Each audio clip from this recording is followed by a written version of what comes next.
Bonjour, je suis le docteur Olivier Brachat, je suis dermatologue à Paris et aujourd'hui nous allons parler des cicatrices. Les cicatrices, c'est quelque chose d'à peu près inévitable à un moment donné dans l'existence. On en a une ou plusieurs après des interventions, après des accidents.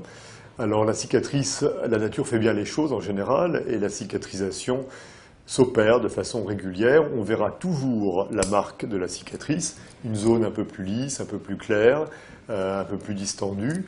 Les problèmes surviennent quand les cicatrices sont beaucoup trop visibles. Cicatrice trop visible, le type même de la cicatrice trop visible, c'est la cicatrice qui est devenue épaisse. Ce qu'on appelle la kéloïde, c'est-à-dire une cicatrice qui va commencer à se boursoufler, à devenir nodulaire, à démanger, à faire mal, rougir et à créer un véritable bourrelet extrêmement disgracieux.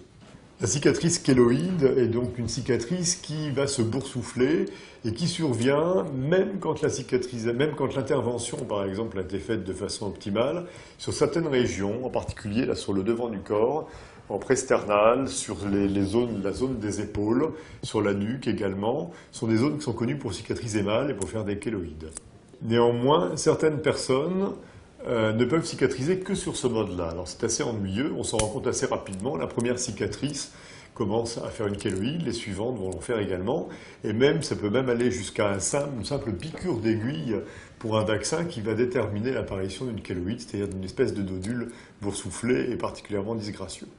De très nombreux traitements ont été proposés pour venir à bout de ces cicatrices.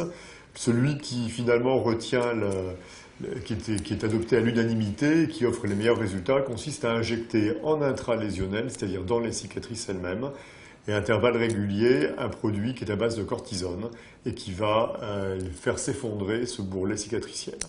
Très clairement, il restera, même quand la kéloïde a disparu, une marque cicatricielle qu'on aura tout intérêt à laisser tranquille, car imaginons que l'on veuille retirer la partie trop large à la suite d'une cicatrice, et bien on va recréer à nouveau une nouvelle cicatrice avec tous les embêtements que ça sous-entend. D'autres cicatrices peuvent être mal perçues, les cicatrices qui s'élargissent par exemple.